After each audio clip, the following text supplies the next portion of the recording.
This week's parasha is a double parasha. We have parashiot Mattot, Mas'eh.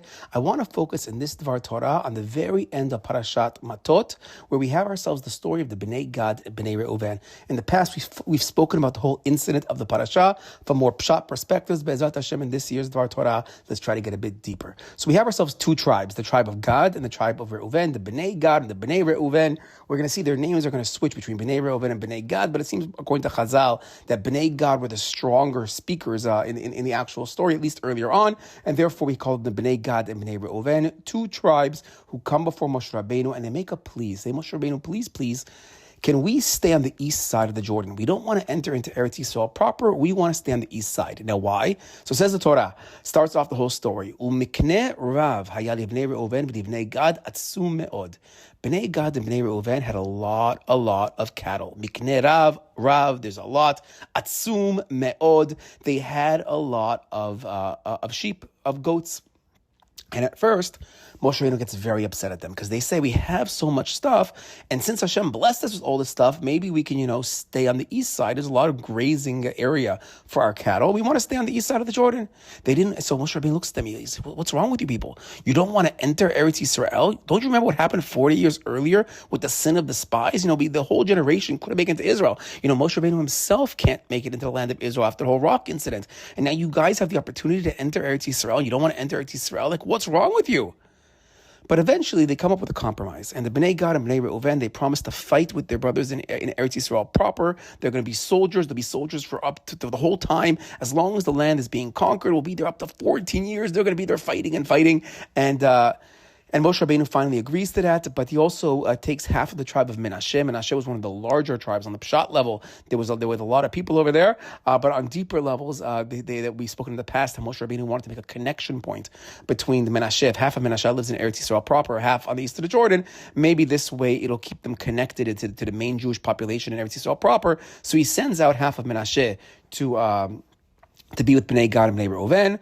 But ultimately, Chazal tell us that since they didn't enter the mainland of Israel, they were the first tribes to be sent off into exile. They're the first tribes to be lost. They see it as a little bit of a negative. This Mikne Rav, they have so much sheep, so they don't want to enter Israel. It's seen a little bit in the negative light. Says the Midrash. It says, Bamidbar Rabbah, it says, Perak Kavbet Siman Zayin on our Pasuk. And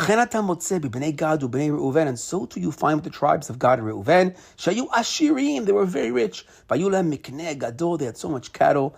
And they loved their money. And they stayed outside of Eretz Yisrael. And that's why they were the first the tribes to go into Galut, as we find in Divrei Hayamim.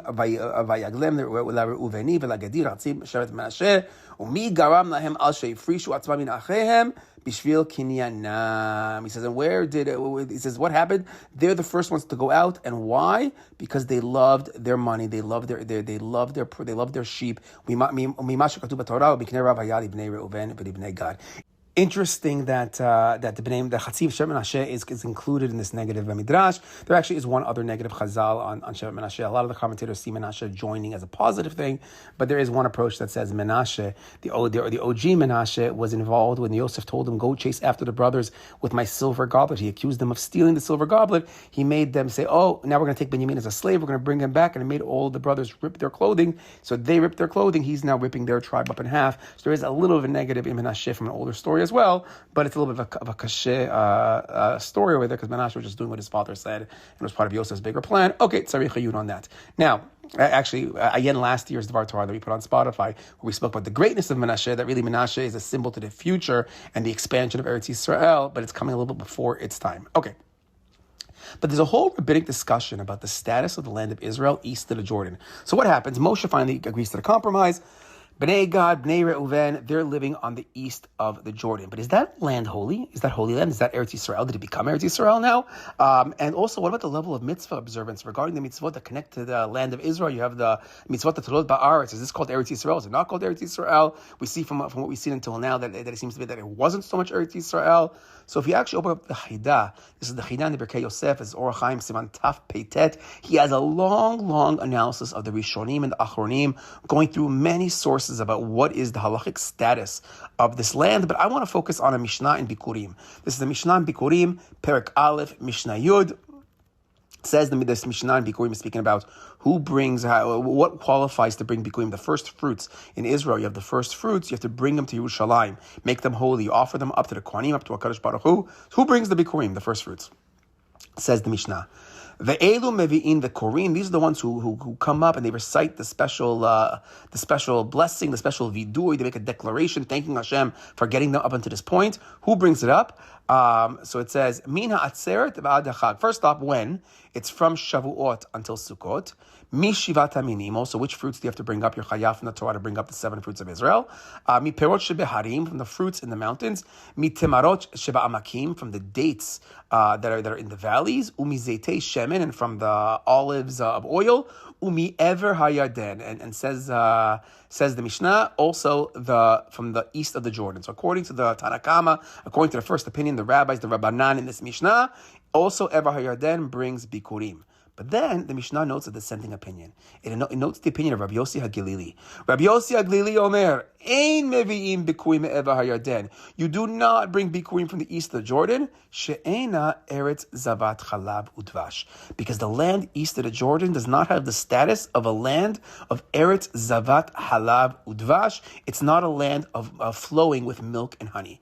Now, B'ezrat Hashem, in this Dvar Torah, I really want to focus on what does it mean that Eretz Yisrael is a land of eretz zavat chalav udvash, and I really want to focus on the opinion of Rabbi Yosef HaGilili, why he holds that the east of the Jordan does not reach this category of a land flowing of milk and honey. Okay. Now, first off, just halachically speaking, it's not so clear that halacha is like Rabbi Yossi, because we have a Tanakam, we have the Rabbanan in the beginning who said that they do bring, and Rabbi Yossi, so it sounds like halacha is like the Rabbanan. So if you open up the Bar Tanura says, that according to the opinion of the rabbis in the Mishnah, also from the east of the Jordan you bring bikurim, even though it is not this category of eretz zavat chalav udvash. So we see that the Bartanur learns they're not arguing with Rabbi Yosef if it's called a land flowing of milk and honey. They all seem to agree that it's not a land of milk and honey. But the argument is that one of the requirements? And according to the opinion of the Rabbanan, shekevan shenatana Kadosh Baruch Hu Yisrael, karina be pri adama shenatata li. Ultimately, we're going to see in a second, the declaration that they make in the Psukim is that this is the land that Hashem gave me. Hashem ultimately, according to this opinion of the Rabbanan, the way the Bar Tanura learns, that it's a land that Hashem gave me. We're going to see from the Yerushalmi in a second that that's also a bit of a debate.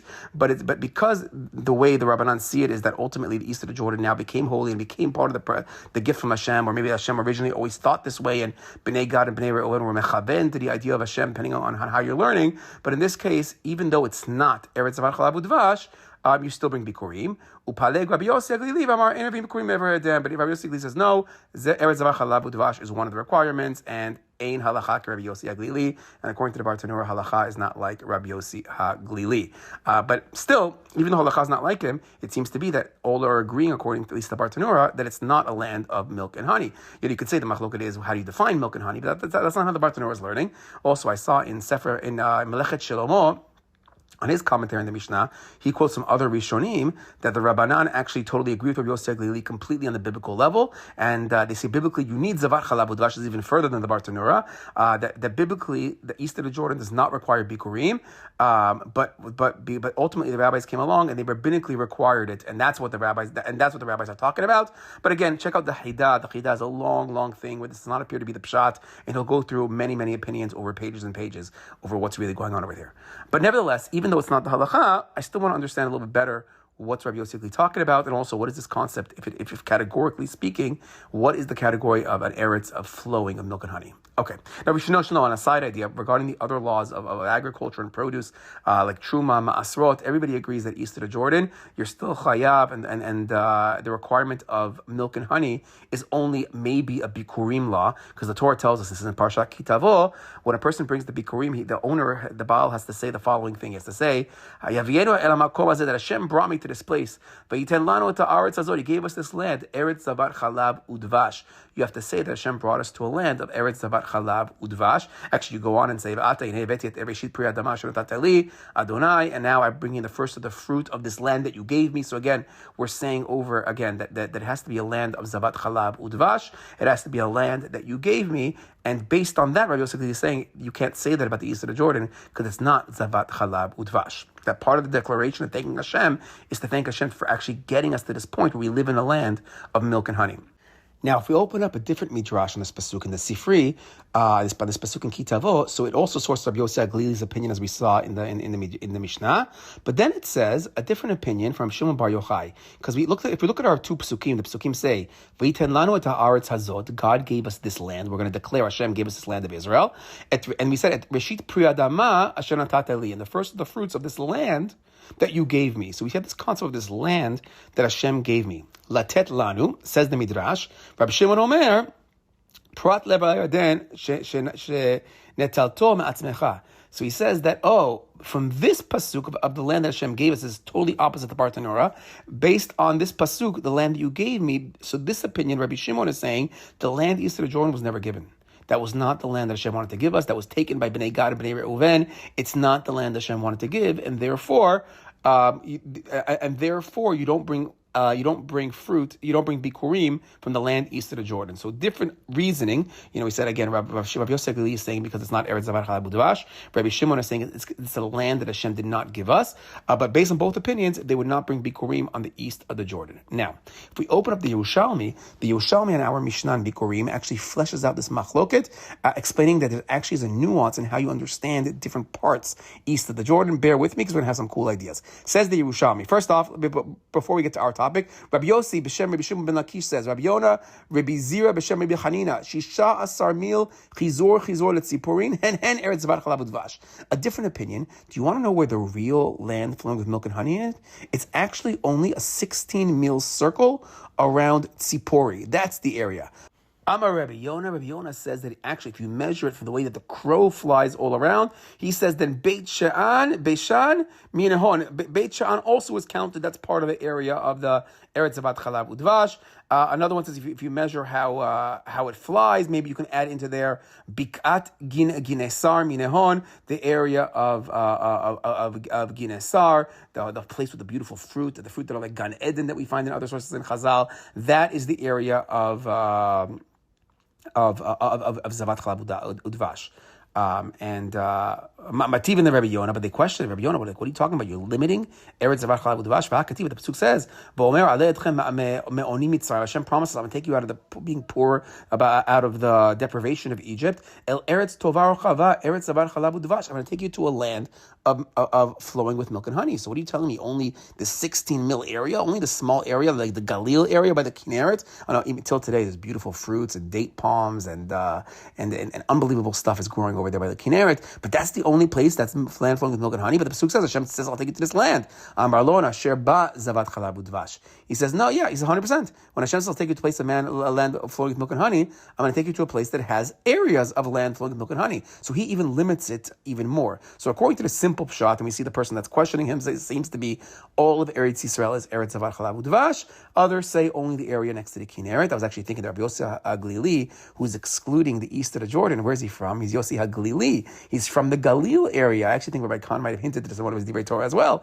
And he's living next to the Kinneret. He's seeing the Ginosar. He's seeing the special fruit. He understands better than anybody else what is Zavat Chalav Udvash. And maybe that's why he's also very partial to the area that's going on over here, because he understands it. Like when he walks over to Jordan, he looks at the fruits over there. He says, "This is not a land flowing with milk and honey. This is not what we have by us." Okay, but then the Yerushalmi comes along and explains the difference between the opinion of Rav Yossi Aglili and Rav Shimon Bar Yochai. Says the Yerushalmi, Tanai, it was stated, Tane Asher Natata Li. When we say in the pasuk, we make this declaration. The pasuk says, "I'm going to give God, thank you for bringing me to this land, for giving me this fruit, asher natata li, that you gave me. Lo shenatalti li me'atzmi, not that I took it myself. Ma beinehon." Okay, so what's the difference between the opinion of Yosef Haglili, who says that it's not a place of Zavat Chalav Udvash that we saw in the Mishnah, and what's the difference between now this opinion of what we saw in the Midrash of Rabbi Shimon? Amar Rabbi Abin, Chatzi Shevet Menashe Benehon. You want to know what the difference is? It's the half the tribe of Menashe. They are the difference. Man de Amar Asher Natata Li velo Shenatata Matzmi Chatzi Shevet Yisrael lo notnu me'atzman. He says the one who says Rabbi Shimon Bar Yochai that we saw says that it's the land Asher Natata Li.